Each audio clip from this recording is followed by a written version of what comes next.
जय माता दी दोस्तों, स्वागत है आपका मेरे YouTube चैनल दिव्य भक्ति में। तो कैसे हैं आप लोग? आशा करती हूँ स्वस्थ होंगे, मस्त होंगे। तो आज की वीडियो में मैं आपके लिए लेके आई हूँ गंगा सप्तमी कब है और इस दिन कौन सा शुभ मुहूर्त बन रहा है और गंगा सप्तमी का महत्व क्या है, इसकी पूजा विधि क्या है और कथा।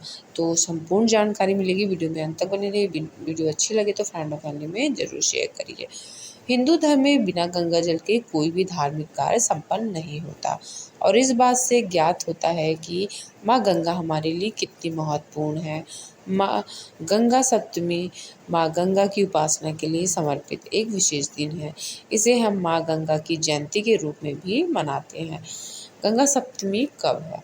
गंगा सप्तमी या गंगा जयंती हर वर्ष वैशाख मास के शुक्ल पक्ष की सप्तमी तिथि पर मनाई जाती है। इस वर्ष गंगा सप्तमी 3 मई 2025 शनिवार को मनाई जाएगी। गंगा सप्तमी का मध्य मुहूर्त 10:54 से 1:34 बजे तक रहेगा। 2 घंटे और 40 मिनट की कुल अवधि रहेगी। सप्तमी तिथि प्रारंभ होगी 3 मई को 7:51 से और इसकी समाप्ति होगी 4 मई 2025 को 7:18 सुबह। और गंगा दशहरा बृहस्पतिवार 5 जून 2025 को मनाई जाएगी। अब हम जान लेते हैं इस दिन कौन से 2 शुभ योग बन रहे हैं। त्रिपुष्कर योग जो कि 7:51 से सुबह 12:34 बजे तक रहेगा और रवि योग बन रहा है 5:35 से 12:34 तक शुभ योग बना रहेगा। अब हम जान लेते हैं गंगा सप्तमी का महत्व क्या होता है। गंगा सप्तमी या गंगा जयंती अपने नाम के अनुरूप गंगा मैया को समर्पित पर्व है। इस दिन भक्त माँ गंगा की उपासना करते हैं।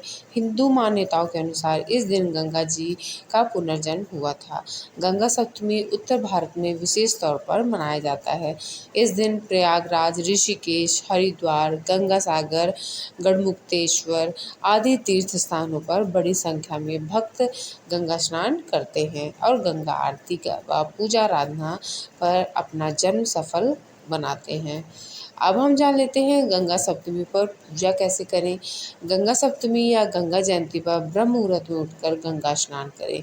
यदि आपके लिए गंगा नदी में स्नान करना संभव नहीं है तो स्नान करने के पानी में ही गंगा जल मिला लें। इससे आपको गंगा स्नान के बराबर ही पुण्य फल प्राप्त होगा। स्नान ध्यान के पश्चात गंगा जी की आरती करें और गंगा सहस्त्र नाम स्तोत्र का पाठ करें और गायत्री मंत्र का जाप करें। इस दिन दीपदान करना अत्यंत शुभ फलदायक होता है। ज्योतिषीय मान्यताओं के अनुसार यदि कोई व्यक्ति मंगल के प्रभाव से पीड़ित होता है तो गंगा जयंती पर गंगा स्नान करके माँ गंगा की उपासना करने से वो बुरा प्रभाव समाप्त हो जाता है। अब हम जान लेते हैं गंगा सप्तमी की कथा।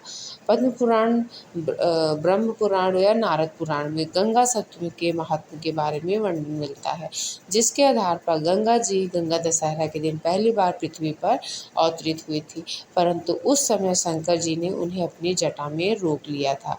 इसके पश्चात भागीरथ ने अपने पूर्वजों को मुक्ति दिलाने के लिए भगवान शिव की तपस्या की और गंगा जी को उनकी जटा से मुक्त कराया। इसके उपरांत गंगा जी भागीरथ द्वारा बताए गए मार्ग पर चलने लगी। गंगा शीघ्र गति से पृथ्वी की ओर बढ़ रही थी, अतः उनके प्रवाह के कारण एक ऋषि जाहनु का आश्रम नष्ट हो गया। आश्रम नष्ट होने पर ऋषि जाहनु क्रोधित हो उठे और उन्होंने संपूर्ण गंगा नदी को पी लिया। इसके पश्चात भागीरथ व अन्य देवी देवताओं ने उनकी बहुत विनती की। तब ऋषि ने वैशाख के शुक्ल पक्ष की सप्तमी तिथि को गंगा जी को एक बार पुनः मुक्त कर दिया। तभी से यह तिथि माता गंगा जी के पुनर्जन्म का प्रतीक माना जाता है और इस कारण इसे लोग जाहनु सप्तमी के नाम से भी जानते हैं। ऋषि जाहनु के उद्धार से निकलने के कारण गंगा जी को जाह्नवी भी कहा जाता है। तो भक्तों, ये गंगा सप्तमी या गंगा जयंती से जुड़ी संपूर्ण जानकारी आपको कैसी लगी? हमारी कामना है कि आप पर माँ गंगा की कृपा सदैव बनी रहे और सभी बुरे कर्मों का नाश हो।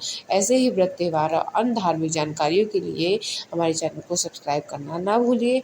तो चलिए मिलते हैं एक और नए वीडियो के साथ, तब तक के लिए जय माता दी। स्वस्थ रहिए, मस्त रहिए।